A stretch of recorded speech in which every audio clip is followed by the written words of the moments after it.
हरे कृष्ण। तो आप सबका स्वागत है आज के इस सत्र में। आज हम शुरू करने जा रहे हैं 15वां अध्याय। हालांकि हमने 15वें अध्याय का पहला श्लोक किया था पिछले सत्र में, तो हम थोड़ा उसका रिवीजन करेंगे और आगे इसको बढ़ाएंगे। तो उससे बढ़ाने से पहले हम मंगलाचरण करते हैं। ओम अज्ञानतिमिरन्धस्य ज्ञानञ्जनशलाकया चक्षुरुन्मीलितं येन तस्मै श्रीगुरुवे नमः। श्रीचैतन्यमनोभीष्टं स्थापितं येन भूतले स्वयं रूप कदा मह्यं ददाति स्वपदान्तिकं।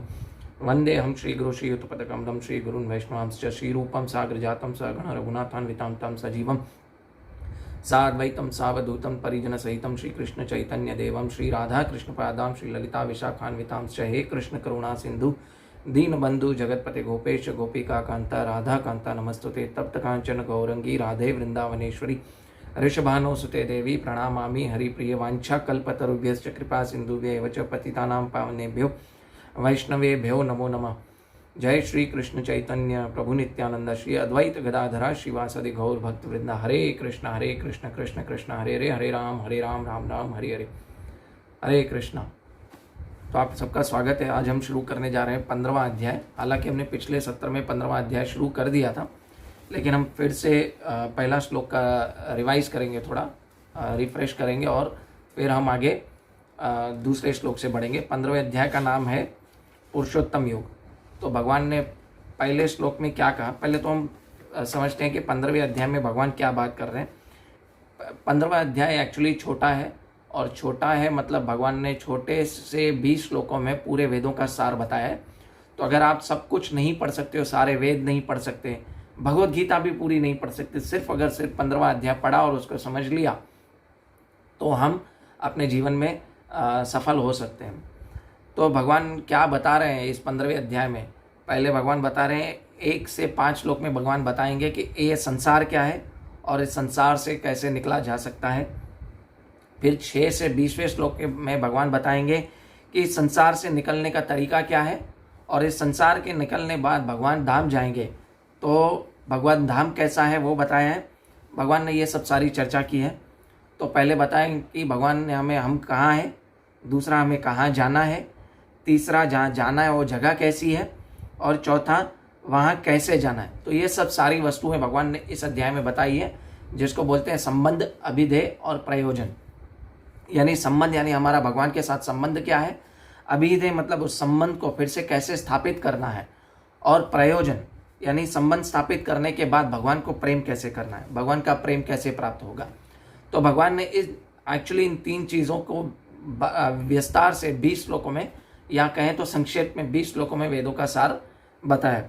तो हम पहले श्लोक का फिर से रिवीजन करते हैं। भगवान ने क्या कहा। श्री भगवान उवाच ऊर्ध्वमूलम अधशाखम अश्वत्थम प्राहुरव्ययम छंदांसि यस्य प्राणानि यस्तम वेद स वेदवित्। भगवान ने कहा जाता है कि इस शाश्वत अश्वत्थ का वृक्ष है, जिसकी जड़ें तो ऊपर की ओर हैं और शाखाएं नीचे की ओर, तथा पत्तियां वैदिक स्रोत हैं।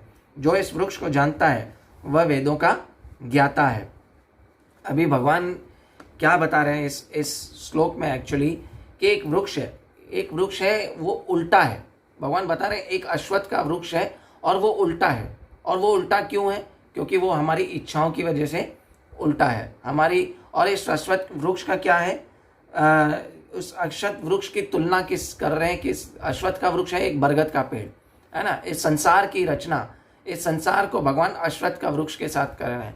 लेकिन भगवान ये जड़ संसार की बात नहीं कर रहे हैं, जो भूमि है ना, पृथ्वी आकाश जल वायु अग्नि है ना, भगवान इस जड़ संसार की बात नहीं कर रहे हैं। भगवान इस संसार की बात कर रहे हैं हमारी इच्छाओं से हमने जो संसार बनाया, हमारे अंदर जो सटल संसार है उसके बारे में भगवान ने बताया है ना। भगवान इस जड़ संसार की बात नहीं कर रहे, पहले हमें यह समझना है। और ये संसार कैसे बनाए, एक तो हमारी इच्छाएं हैं, है ना, कुछ अच्छा लगता है कुछ बुरा लगता है ना, हमारे आइडियाज़ हैं, हमारे लोग हैं, हमारे आसपास जो लोग हैं हमने बनाए हैं, हमारी इच्छाओं की वजह से हम जो सुख दुख झेल रहे हैं, है ना, हम खुद इस संसार को हमने बनाया। और भगवान ने इस संसार को अश्वत्थ के वृक्ष के साथ, है ना, कंपेयर किया है। तो भगवान इस वृक्ष की हमारे इस संसार की तुलना अश्वत्थ के वृक्ष के साथ क्यों कर रहे हैं, क्योंकि हमारी इच्छाओं का कोई अंत नहीं है, हमारी इच्छाओं का अंत नहीं है। हमें पता नहीं चलता ये शुरू कहाँ होता है और ये कहाँ ख़त्म होता है।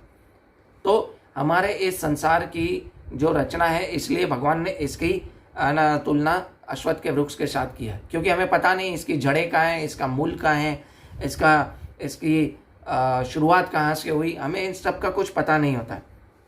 और हम कई जन्मों से इस संसार को झेलते हुए आ रहे हैं, हमारी इच्छाओं की वजह से हम फंसे हुए हैं और हमें पता नहीं है। एक व्यक्ति बीमार है, उसको पता नहीं होता उसे कौन सी बीमारी है, तो वो डॉक्टर के पास जाता है। लेकिन हम ऐसे मूर्ख हैं, हमारी आध्यात्मिकता की प्रगति के लिए हम किसी के पास नहीं जाते। हम भगवान के पास भी जाते हैं तो किसके लिए जाते हैं? और भवरोग में फंसने के लिए जाते हैं। हे भगवान, मुझे ये दे दो, गाड़ी दे दो, बंगला दे दो, है ना, मेरी परीक्षा में पास करवा दो, मुझे अच्छी शादी करवा दो, मुझे मेरे बच्चे को अच्छा बना दो। लेकिन हम इस संसार में इसलिए फंस गए और हमें भवरोग लगा है, ये हमें पता ही नहीं है। तो भगवान ने इसलिए इस संसार की कल्पना किसके साथ की है? कि भगवान ने इस संसार की कल्पना की है वृक्ष के साथ, और ये वृक्ष उल्टा है ना। क्योंकि उल्टा क्यों है? क्योंकि हम हमेशा उल्टा सोचते हैं, हमें जो बोला जाता है हम उसका उल्टा ही करते हैं, हम शास्त्रों के हिसाब से कार्य नहीं करते। तो हम, और भगवान ने अश्वत्थ का है, अश्वत्थ मतलब यानी स्वत्थ यानी कल, मतलब नहीं रहेगा। भगवान ने ये कहा है कि ये संसार कल नहीं रहेगा। संसार कल नहीं रहेगा का मतलब कहा है कि ये संसार हमेशा बदलता रहेगा। हमारी अलग अलग योनि के हिसाब से हमारी अलग अलग इच्छाएं होंगी और उस तरह से हम अलग अलग इच्छाओं में अलग अलग योनि में फंसते रहेंगे, और हमने अपने आप को खुद इस परिस्थितियों में फंसा के रखा है। और ये वृक्ष भगवान ने कहा है उल्टा है। और अव्यय मतलब ये कभी खत्म नहीं होता, ये बदलता रहता है। और हमें हमारे संसार को एक्चुअली हम खुद खत्म करना ही नहीं चाहते, हम इस संसार में फंसना चाहते हैं। जैसे एक रेशम का कीड़ा होता है ना, सिल्कवर्म होता है, वो संसार को बनाता है, अपने आसपास जाल बुनता है और वो खुद फंस जाता है और बाद में वो अंत में मर जाता है। इसी तरह हम भी यही कर रहे हैं, अपने संसार को बना रहे हैं अपनी इच्छाओं से, अपनी इच्छाओं में हम फंस गए हैं। तो इससे क्या होता है कि हम फंसते हम फिर और फंस रहे हैं, लेकिन हम इस संसार से, इस अश्वत्थ के वृक्ष से, इस बरगद के पेड़ से बाहर नहीं निकल पा रहे हैं। तो भगवान आगे के श्लोकों में इस अश्वत्थ से पेड़ में के बाहर निकलने का रास्ता बनाएंगे, इस संसार से बाहर निकलने का रास्ता बताएंगे। लेकिन पहले भगवान यहाँ पे बता रहे हैं कि इस संसार में तुम फंसे हुए हो। जब तक हमें पता नहीं हो कि मुझे रोग हुआ है, तब तक हम उस रोग का इलाज नहीं करेंगे ना, हम डॉक्टर के पास जाएंगे ही। लेकिन भगवान यहाँ पे पहले डरा रहे हैं। डरना थोड़ा ज़रूरी है। क्यों? क्योंकि भगवान हमें डरा इसलिए रहे हैं और बता रहे हैं कि तुम इस संसार में फंसे हुए हो, तुम्हें इस संसार से बाहर निकलना है। तुम्हारा एक्चुअली स्वरूप जीवेर स्वरूप होए कृष्णेर नित्यदास, तुम्हारा एक्चुअली स्वरूप है मेरी सेवा करना, तभी तुम खुश रहोगे। नहीं तो भगवान ने 8वें अध्याय में कहा है ना, दुखालयम अशाश्वतम, है ना, ये अशाश्वत है और क्या है, दुखालय है, ये टेम्परेरी है और दुखालय है। फिर हमें समझ नहीं आता कि हम एक्चुअली इस शरीर में बंधे हुए हैं। श्रील प्रभुपाद एक बहुत ही अच्छा वर्ड यूज करते हैं, एंकेज्ड, CAGED, एंकेज्ड है। हम इस शरीर में फंसे हुए हैं, बंद है ना, इस शरीर रूपी पिंजरे में हम फंसे हुए हैं, लेकिन हमें पता नहीं है। अभी भगवान ने आगे बताया है कि क्या, कि छंदांसी यस्य पर्णानि यस्तम वेद स वेदवित्। भगवान ने क्या कहा है कि छंदांसी यस्य पर्णानि, यानी ये वृक्ष की पत्तियां हैं। ये वृक्ष की पत्तियां क्या है? संसार का आकर्षण, धर्म, अर्थ, काम, मोक्ष, है ना, ये संसार का आकर्षण, इस संसार की पत्तियां हैं। इस संसार की पत्तियां क्या है कि मेरा घर, मेरा परिवार, है ना, ये मतलब संसार की पत्तियां, धर्म, अर्थ, काम, मोक्ष। हम पैसे कमाने लगते हैं, फिर हम उसमें पैसे कमाते कमाते हम क्या पागलपन में हो जाते हैं। फिर हम जो आप देखें, जो जितना ज़्यादा पैसे वाला होता है वो ज़्यादा ही लस्ट में फंसता रहता है, काम वासना में। काम वासना इट्स नॉट नेसेसरी के लड़की के पीछे, कि और बहुत सारी बुरी आदतों में वो व्यक्ति फंस जाता है। तो जितना बुरी आदतों में फंसता है, फिर उसको पता लगता है कि मुझे अभी निकलना है यहाँ से, लेकिन वो मोक्ष की प्राप्ति के लिए जाता है, लेकिन तब तक बहुत देर हो चुकी होती है। इसलिए हमें इस संसार से निकलना है तो हमें भगवान की शरण ग्रहण करनी चाहिए। भगवान ने आगे ये कहा कि जो इन वेदों को जानता है वो वृक्षों को समझ सकता है। तो वेदों का मेन लक्ष्य क्या है? 2 है। वेदों का लक्ष्य एक क्या है कि संसार को जानना कि हम यहाँ फंसे हुए हैं, और दूसरा वेदों का लक्ष्य ये है कि इस संसार से कैसे निकलना है और भगवान के साथ कैसे जुड़ना है ना। हमने बताया ना, हमारे भूले हुए संबंध को हमको भगवान के साथ फिर से स्थापित करना है। और प्रयोजन क्या है कि हमारा प्रयोजन है कि भगवान की प्राप्ति करनी है, भगवान के प्रेम की प्राप्ति करनी है। तो अब भगवान आगे बताएंगे इस भगवान हमें आगे बताएंगे ये संसार गंदा है, ये तो बताया भगवान ने, और हम इसे कैसे छोड़ें। जो चीज़ गंदी है उसे छोड़ना पड़ेगा ना। तो भगवान अच्छे हैं और हम भगवान के साथ कैसे जुड़ें, तो यही एक्चुअली वेदों का सार है। तो हम देखते हैं दूसरे श्लोक में भगवान क्या कह रहे हैं।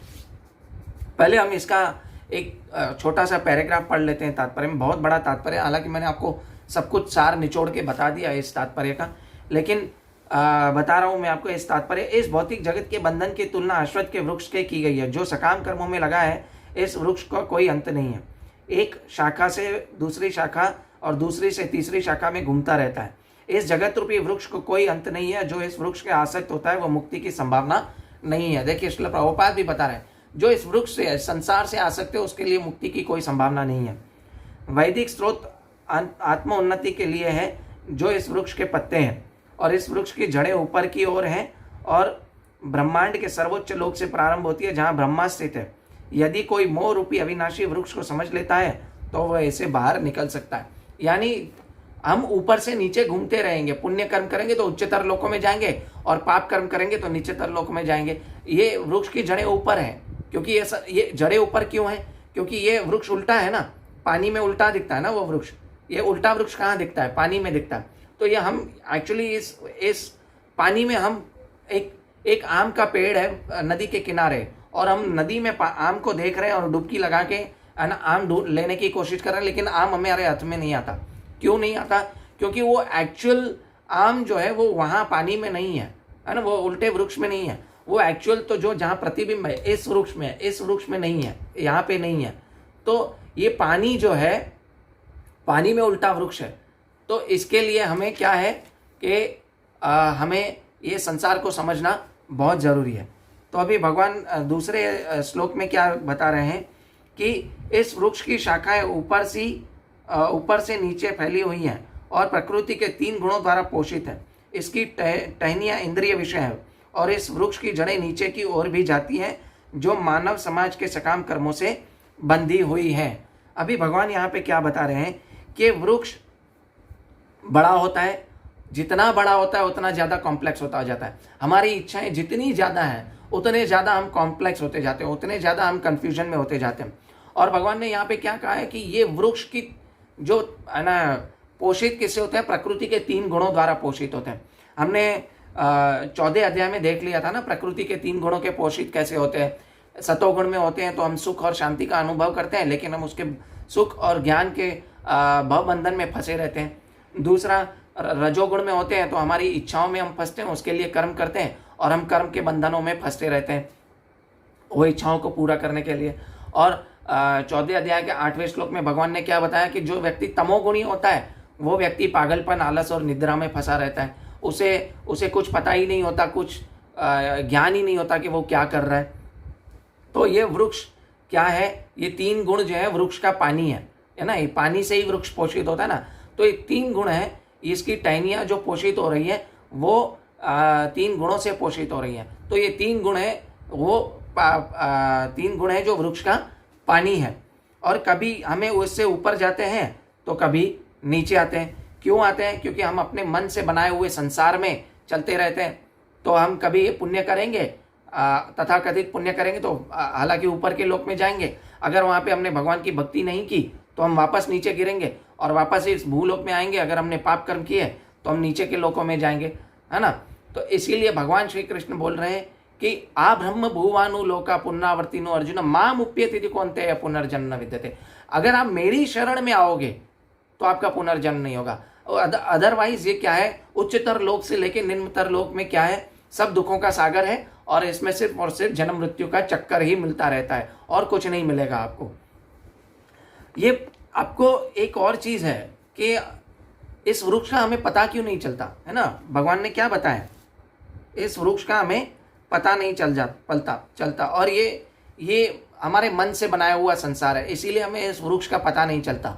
क्यों पता नहीं चलता भगवान अगले श्लोक में बताएंगे, लेकिन उससे पहले हम इसका है ना तात्पर्य पढ़ते हैं कि श्रील प्रभुपाद क्या बताते हैं कि अश्वत्थ वृक्ष की यहाँ और भी व्याख्या की गई है। इसकी शाखाएं चतुर्दिक फैली हुई है। निचले भाग के जीवों की विभिन्न योनियां यथा मनुष्य, पशु, घोड़े, गाय, बिल्लियां आदि ये वृक्ष के शाखाओं के निचले भाग में स्थित है। देखा ना, निचली योनियां बताएं।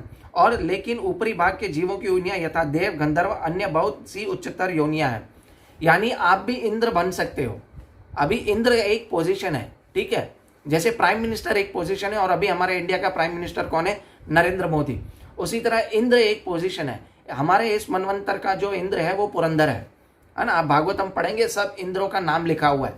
तो एक बार भगवान श्री कृष्ण माता रुक्मणी के साथ बैठे हुए थे और देख रहे थे कि एक चींटी है ना, वो स्ट्रगल कर रही है एक शुगर के दाने के लिए, है ना, एक चीनी के दाने के लिए स्ट्रगल कर रही है, उसको लेके जा रही है। तो भगवान श्री कृष्ण उसको देख के, चींटी को देख के हंस रहे थे। बोले क्या है? रुक्मणी माता ने पूछा। बोले आप इसको देख के क्यों हंस रहे हो? तो भगवान श्री कृष्ण ने बोला ये देखो, ये जो चींटी है इससे पहले 28 बार इंद्र बन चुकी है। उसको इंद्र की पोजीशन में नहीं, लेकिन उसने मेरी भक्ति नहीं की। अभी इसमें है ना, देखो शुगर का दाना लेने में स्ट्रगल कर रही है। तो हम उच्चतर योनि में जाके भी अगर भगवान का नाम नहीं जप करेंगे तो हम नीचे फॉल डाउन हो जाएगा और निचली योनि में आएंगे। इसीलिए क्या है, इसकी जड़ें ऊपर भी है, नीचे भी है, इसकी शाखा हर तरफ फैली हुई है। फिर जिस प्रकार सामान्य वृक्ष का पोषण जल से होता है, उसी प्रकार इस वृक्ष का पोषण प्रकृति के 3 गुणों द्वारा होता है। मैंने बताया ना पोषण कैसे होता है, हम तीनों गुणों में 14वें अध्याय में 4, 5, 6, 7 और 8 इन 3 श्लोकों में हमने देखा था कि कैसे पोषित होता है। और कभी कभी हम देखते हैं कि जल भाव से कोई भूखंड वीरान हो जाता है तो कोई खंड लहलाता है। इस प्रकार जहाँ प्रकृति के किन्हीं विशेष गुणों का अनुपातिक आधिक्य होता है तो वो उसे अनुरूप जीवों की योनियां प्रकट होती हैं। हमें अलग अलग प्रकार की योनियां मिलती है हमारे 3 गुणों के हिसाब से, हमारे प्रकृति के 3 गुणों के हिसाब से और हमारी इच्छाओं के हिसाब से। वृक्ष की टहनियां कौन है? इंद्रिय विषय, क्योंकि हम इंद्रिय विषयों में फंसे हुए हैं। आकर्षण होता है ना इंद्रिय विषयों में, है ना। विभिन्न गुणों के विकास से विभिन्न प्रकार की इंद्रियों का विकास करते हैं और इंद्रियों के द्वारा हम विभिन्न इंद्रिय विषयों का भोग करते हैं। शाखाओं से के सिरे इंद्रियां यथा कान, नाक, आंख आदि जो विभिन्न इंद्रिय विषयों का भोग से आसक्त हो जाते हैं। हम हमारे इंद्रिय विषयों से भोग से आसक्त हैं, इसीलिए हम इस संसार को छोड़ नहीं पा रहे। हाय मेरा पैसा, जो बहुत धनवान व्यक्ति होगा वो मर रहा होगा ना, तो मरते समय ये सोचता है कि मेरा पैसा सब छूट जाएगा यहीं पे, है ना। बहुत लोग, हम लोग है ना, सोचते हैं क्या व्यक्ति था, बहुत ही अच्छा व्यक्ति था, है ना, 70 साल की उम्र तक दुकान पे गया। मूर्ख है वो व्यक्ति, 70 साल की उम्र तक दुकान पे गया। उसका मोह दुकान में था, पैसों में था, इसीलिए वो 70 साल की उम्र तक, है ना, उसमें गया, दुकान पर जाता था। ये लोग समझ ही नहीं पाते हैं, मूर्ख हैं। मूर्ख सबसे बड़े मूर्ख हैं। 70 साल की उम्र तक, है ना, दुकान पे गया, कमाता था, अपने आप में गया। अरे 70 साल, 50 साल के बाद तो उसको वानप्रस्थ करना चाहिए। अगर गृहस्थ आश्रम में भगवान की भक्ति नहीं की है उसने, तो 50 साल की उम्र के बाद उसको वानप्रस्थ लेके भगवान की भक्ति में ले जाना चाहिए। घर परिवार छोड़ना है, ये हमारे शास्त्रों का नियम है। अब 50 के बाद 51, 52 क्यों आता है? वन में चला जाना चाहिए, वानप्रस्थ आश्रम करना चाहिए। हमारे शास्त्र वानप्रस्थ आश्रम, गृहस्थ आश्रम, ब्रह्मचारी आश्रम के बारे में क्यों बता रहे हैं? इसके पीछे बहुत बड़ा लॉजिक है, इसके पीछे हम कभी और चर्चा करेंगे। लेकिन हमें यह समझना चाहिए, लोग बोलते हैं 70 साल की उम्र तक काम पे गया, मूर्ख है वो व्यक्ति, 70 साल की उम्र तक काम पे गया। टहनियां शब्द, रूप, स्पर्श आदि इंद्रिय विषय हैं। सहायक जड़ें राग तथा द्वेष हैं और विभिन्न प्रकार के कष्ट तथा इंद्रिय भोग में विभिन्न रूप में। धर्म अधर्म प्रवृत्तियां इन्हीं गुणों के जड़ों से उत्पन्न हुई मानी जाती है, जो चारों दिशा में फैली है। अभी भगवान तीसरे और चौथे श्लोक में भगवान क्या बता रहे हैं, ये श्लोक थोड़ा हम संस्कृत में भी पढ़ेंगे। बहुत ही अच्छा श्लोक है और उसका एक एक शब्द का मीनिंग हम समझने की कोशिश करेंगे। पहले इसका हम अनुवाद पढ़ लेते हैं और उस अनुवाद को टुकड़े बाय टुकड़े और शब्द बाय शब्द लेंगे, ताकि हमें समझ में आएगा कि भगवान यहाँ पे क्या बताने की कोशिश कर रहे हैं। इस वृक्ष के वास्तविक स्वरूप का अनुभव इस जगत में नहीं किया जा सकता और कोई भी नहीं समझ सकता इसका आदि तथा अंत कहाँ है या इसका आधार कहाँ है। लेकिन इस मनुष्य को चाहिए कि दृढ़ मूल वाले वृक्ष को विरक्ति के शस्त्र से काट गिराए। तत्पश्चात ऐसे स्थान की खोज करनी चाहिए जहां कर लौटना जाना पड़े और भगवान की शरण ग्रहण कर ली जाए, जिससे अनादि काल से प्रत्येक वस्तु का सूत्रपात और विस्तार होता आया है। अभी भगवान बहुत ही अच्छी, है ना, एनोलॉजी बता रहे हैं। क्या बता रहे हैं? पहले तो भगवान बता रहे हैं न रूपम हस्य तथो लभ्यते। भगवान बता रहे हैं इस वृक्ष का रूप हमें पता नहीं है। क्यों नहीं पता है? पहले तो हमारे कर्म कहाँ से शुरू हुए हमें पता है नहीं, हमारी इच्छाएं कहाँ से शुरू हुई हमें पता नहीं है, हमारे इच्छाएं कहाँ से आई हमें ये पता नहीं है, हम पहले कहाँ थे हमें वो भी पता नहीं है, ठीक है। हम अपनी समस्याओं से कब छूटेंगे वो भी पता नहीं है ना। भगवान ने बताया ना, न रूपम हस्य लभते, क्या बता, न रूपम हस्य तथो लभ्यते उपलभ्यते। हमारा आदि कहाँ है अंत कहाँ है वो भी पता नहीं है इस वृक्ष का। हमारी इच्छाओं का आदि कहाँ से हुई अंत कहाँ से हुआ, हमारे कर्मों का आदि कहाँ से हुआ अंत कहाँ हुआ हमें पता नहीं है। हमारे मन में एक्चुअली क्या चल रहा है वो भी हमें पता नहीं चलता। ये भी सबसे बड़ी विडंबना है ना, विडंबना है कि हमारे मन में क्या चल रहा है वो भी हमें पता नहीं है। तो हमें ये सब जानने के लिए क्या करना है कि भगवान क्या कह रहे हैं, सुवीर मूलम, है ना तो न 4 दिन न संप्रतिष्ठा अश्वत्थमेन न सुवीरूढ़ मूल, है ना, असंग शस्त्र दृढ़ेन चित्वा। सुवीरूढ़ मूल भगवान ने क्यों बताया कि भगवान ये जो भोग वासना है, ये आसक्ति की वासना है, हर वस्तु को भोग करने की जो वासना है हमारे अंदर, ये सुवीरूढ़ मूलम हो गई है। यानी क्या है, हमारी इस आसक्ति से हम जकड़ चुके हैं, हम जकड़ चुके हैं हमारे इंद्रिय विषयों की ना पूर्ति के वेश में। हम भोग वासना में आसक्ति से जुड़ चुके हैं। तो हम इस आसक्तियों को हटाएं कैसे? भगवान ने क्या कहा है, असंग शस्त्रेण दृढ़ेन चित्वा। भगवान ने कहा है इस एक शस्त्र है, उस शस्त्र से आप असंग शस्त्रेण, असंग का जो एक शस्त्र है उससे आप इसको दृढ़ होकर छित्वा, यानी इसको काट सकते हो। कैसे काट सकते हैं कि असंग का मतलब है ज्ञान, है ना। ज्ञान यानी इस वृक्ष के साथ संग मत करो, ये ज्ञान। असंग यानी इसके साथ संग मत करो, ऐसे वृक्ष को हम इसके साथ संग नहीं करते हम काट सकते हैं। तो इसको अगर साथ हम नहीं संग करेंगे तो हमें संग किसके साथ करना है? हमें गीता के शस्त्र से इसको काटना है, भगवत गीता के ज्ञान से इसको काटना है। इस अश्वत्थ उल्टे वृक्ष को जिसको हमें पता नहीं है, जिसकी जड़ें कहाँ हैं और जिसका शाखाएं कहाँ हैं, हर तरफ फैली हुई हैं, तो हम इस वृक्ष को हमारे असंग के शस्त्र से काट सकते हैं, गीता के शास्त्र से काट सकते हैं। वैराग्य जो है वो अपने आप नहीं आता, वैराग्य से काट सकते हैं ना। भगवान बता रहे ना, असंग का मतलब क्या है, श्रील प्रभुपाद बताते हैं इस तात्पर्य में, उसको पढ़ेंगे, उसको हम काट सकते हैं। तो वैराग्य तब तक नहीं आता जब तक हम भगवान की भक्ति नहीं करते हैं। एक्चुअली वैराग्य अपने आप नहीं आएगा, भोग वासना अपने आप आती है। हमें खेलना किसी ने नहीं सिखाया, हमें खाना खाना किसी ने नहीं सिखाया, हमें चलना मतलब इस संसार को भोगना हमें किसी ने नहीं सिखाया, हम भोग रहे हैं।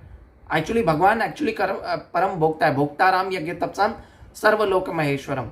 लेकिन हम समझते हैं कि हम भोक्ता है, लेकिन हमें भोग करना किसी ने नहीं सिखाया। तो वैराग्य अपने आप नहीं आता, भोग अपने आप आता है। तो हमें इस भोग को शास्त्रों, गुरु और साधु के संग में रह के इसको काटना है ना, इस वृक्ष को काटना है। विचारों से विचार को काट सकते हैं ना। हम अपने इंद्रिय को कंट्रोल तो नहीं कर सकते, वो इंद्रियों को पिक्चर देखने की जगह, भगवान का गाना सुनने की बजाय हम भगवान का भजन सुने, हम अपनी इंद्रियों को डाइवर्ट कर सकते हैं। क्योंकि इंद्रियों तो भोग करना चाहती हैं, लेकिन इंद्रियों को हम भगवान की सेवा में लगाएंगे तो इंद्रियां डाइवर्ट होंगी, तो हमारे विचार बदलेंगे। बोलते हैं ना, लोहे को लोहा काट सकता है, तो इसी तरह विचारों को विचारों से ही काटा जा सकता है। हम अपने विचारों को बदलेंगे, है ना। हमें परिस्थिति चेंज करने की जरूरत नहीं है, हमें मनःस्थिति चेंज करने की जरूरत है। जब हम मनःस्थिति चेंज करेंगे तो परिस्थिति ऑटोमेटिकली चेंज हो जाएगी। लेकिन हम क्या कर रहे हैं, हम फंसे हुए परिस्थिति चेंज करने के चक्कर में हम और फंसते जा रहे हैं। हमें परिस्थिति चेंज न करके हमें अपनी मनःस्थिति चेंज करेंगे, तभी जाके हम इस वृक्ष को काट सकेंगे, है ना। रोज भगवत गीता पढ़ेंगे, भगवान के बारे में सुनेंगे, तो हम इस वृक्ष की जकड़ में से, इस वृक्ष की जो जकड़ है वो कमजोर हो जाएगी और हम इस वृक्ष को काट सकेंगे। तो ऐसे करेंगे तो क्या होगा, वृक्ष को काट लेंगे तो क्या होगा? तो भगवान बता रहे हैं, ततः पदम तत्पर परिमार्गवत्यम तव्यम, यानी तुम मुझे पाओगे। यानी वृक्ष खत्म हो गया, अब क्या करोगे, तुम मुझे पाओगे।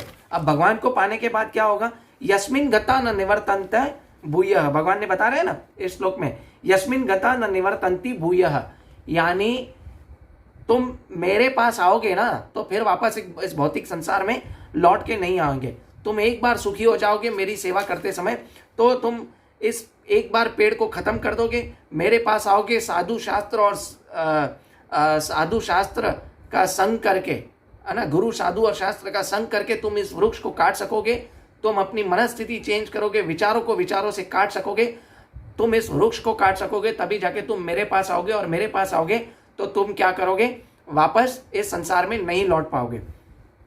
तो श्रील प्रभुपाद असंग का यहाँ पे थोड़ा बता रहे हैं। फिर हम अगला आज का श्लोक लेंगे, 5वां श्लोक, कि इस भौतिक प्रसंग का असंग शब्द, इस प्रसंग में असंग शब्द का अत्यंत महत्वपूर्ण है, क्योंकि विषय भोग की आसक्ति तथा भौतिक प्रकृति की प्रभुता पर अत्यंत प्रबल होती है। अतएव प्रामाणिक शास्त्रों पर आधारित आत्मज्ञान की विवेचना द्वारा विरक्ति सीखनी चाहिए और ज्ञानी पुरुषों से श्रवण करना चाहिए। देखिए, मैंने आपको बताया ना, श्रवण करें।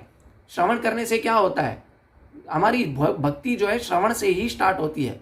श्रवण सबसे पहला 9 भक्ति के स्टेप्स हैं, उसमें श्रवण पहला है, उसके बाद कीर्तन है, उसके बाद क्या है, भगवान का पाद सेवनम है। ऐसे करके 9 पूरे भक्ति के स्टेप्स हैं, है ना। वो 9 भक्ति के स्टेप में श्रवण बहुत ही इंपॉर्टेंट है। इसलिए श्रीमद् भागवतम में कहा जाता है, श्रृणताम स्वकथा कृष्ण पुण्य श्रवण कीर्तना, यानी श्रृणताम स्वकथा कृष्ण पुण्य श्रवण कीर्तना। इसको सुनने से क्या होगा, श्रीमद् भागवतम 1.2.17 से लेके 1.2.22 तक बोलेंगे तो आपको पता चलेगा श्रवण करने से क्या क्या होता है। बहुत ही डिटेल्ड बताया गया है 5 श्लोकों में श्रीमद् भागवतम में श्रवण करने के बारे में। तो श्रवण करेंगे, साधु संग करेंगे। साधु संग करने से क्या होगा कि हम इस वृक्ष को काटेंगे, ठीक है। लेकिन अभी श्रील प्रभुपाद आगे बता दें, भक्ति की संगति में रहकर ऐसी विवेचना से भगवान की प्राप्ति हो सकती है। भक्त की संगति में देखा, बताया ना, साधुओं के संग में। तब सर्वप्रथम जो करणीय है ये भगवान की शरण ग्रहण करना। यहाँ पर उसका स्थान पद का वर्णन किया गया है, जहाँ जाकर मनुष्य इस छंद प्रतिबिंबित वृक्ष में कभी वापस नहीं लौटता। देखिए, ये वापस नहीं आता। श्रील प्रभुपाद, देखिए, मैंने एक्चुअली तात्पर्य पढ़ के ही आपको बताया था पहले, लेकिन फिर से आपके सामने तात्पर्य पढ़ रहा हूँ, क्योंकि आपको श्योर हो जाए कि मैं अपना कुछ नहीं बोल रहा हूँ, मैं सिर्फ और सिर्फ तात्पर्य पढ़ रहा हूँ और उसको थोड़ा ज्यादा एलिब्रेट करने की कोशिश कर रहा था। भगवान कृष्ण वही आदि मूल है जहाँ से प्रत्येक वस्तु निकली है। भगवान का अनुग्रह प्राप्त करने के लिए केवल उनकी शरण ग्रहण करनी चाहिए। जो श्रवण कीर्तन आदि द्वारा भक्ति के फल स्वरूप को प्राप्त होता है, जो भौतिक विस्तार के कारण है, इसकी व्याख्या पहले ही स्वयं भगवान चुके हैं। अहम सर्वस्व प्रभो मत सर्व प्रवर्तते इति मत्वा भजन्ते माम बुधा भाव समन्विता।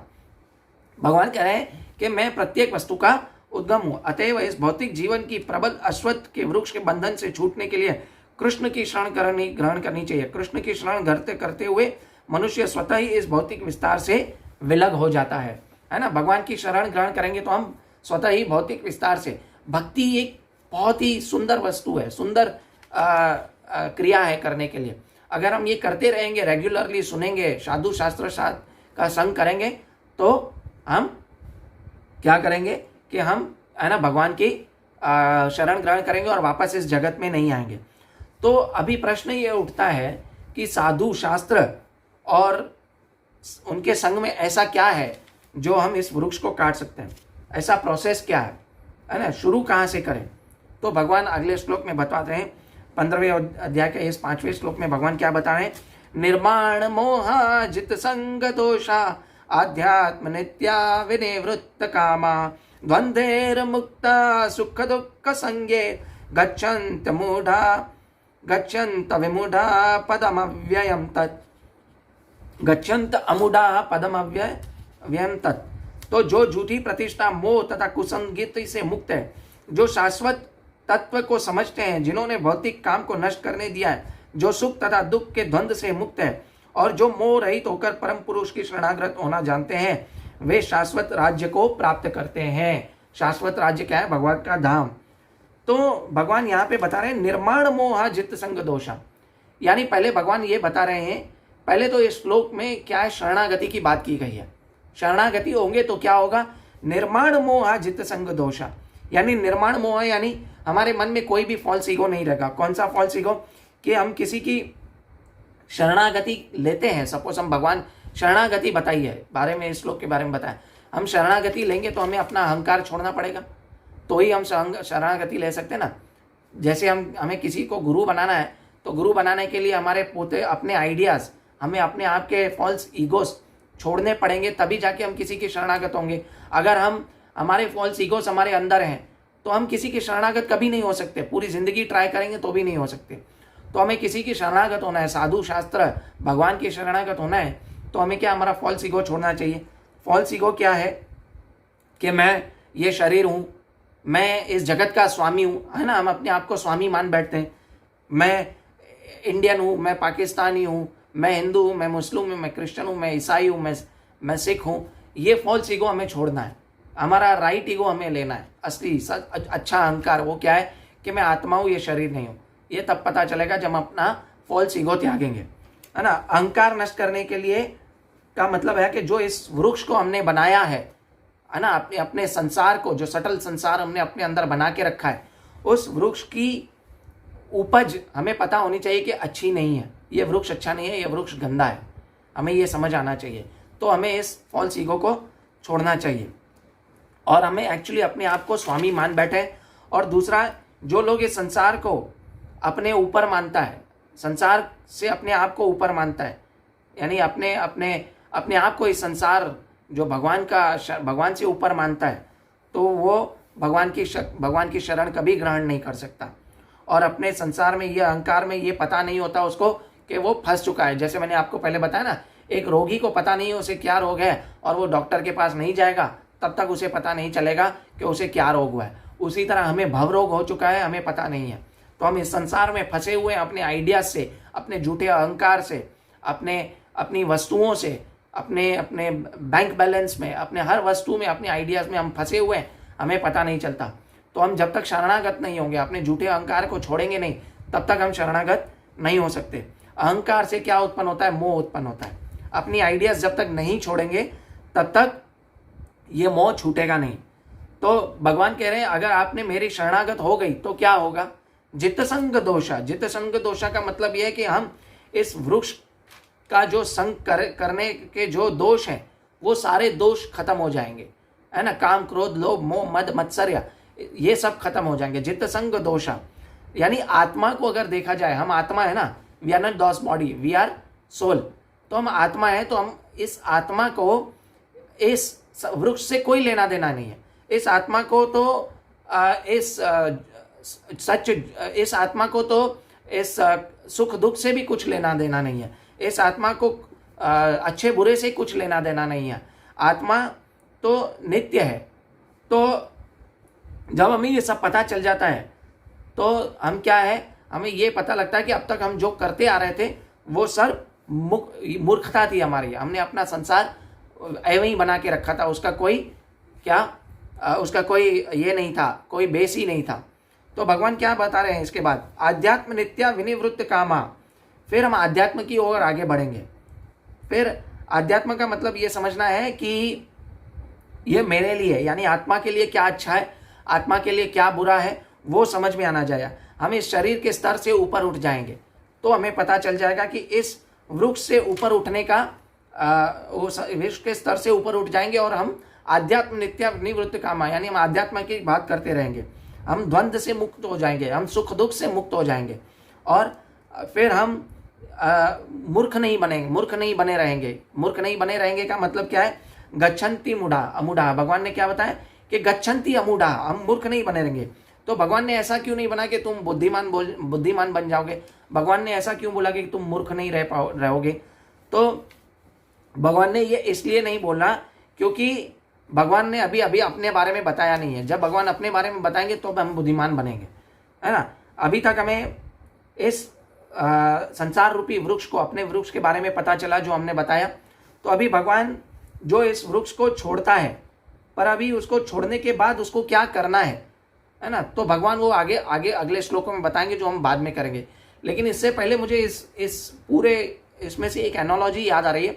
जब हम एक मूवी देखने जाते हैं तभी हमको पता चल जाता है, ये हम दुख, जो एक्टर रोता है, हंसता है, तो हम भी हंसते रोते हैं। बहुत सारे लोग देखने जाते हैं, लेकिन जब उसको पता चल जाए कि ये सब नकली है, उस सुख दुख में कुछ रखा नहीं है, तो वो क्या करेगा? वो उस अंधेरे थिएटर से बाहर निकल जाएगा। वो बाहर निकल के कहाँ जाएगा, है ना। उस थिएटर में उसको पता चल गया कि ये सब नकली है, ये सुख दुख, इसके मेरे विचार जो इसके अंदर थे, ये सब नकली है, ये सब मोह है ना। मैं एवं ही फालतू ही ये सब सुख दुख में फंसा हुआ था। तो इसी तरह हम इस संसार में जैसे हम पता चल जाता है कि ये तो सब नित्य नहीं है, ये सब अनित्य है और मैं इस संसार में फंसा हुआ हूँ। तो जब हम संसार से बाहर निकलेंगे तो जाएंगे कहाँ? जब हम मूवी थिएटर से बाहर निकलते कहाँ जाते हैं? अपने घर वापस जाते हैं। तो भगवान अगले श्लोक में बताएंगे यद गत्वाना निवर्तन्ते तद्धामम परमम मम।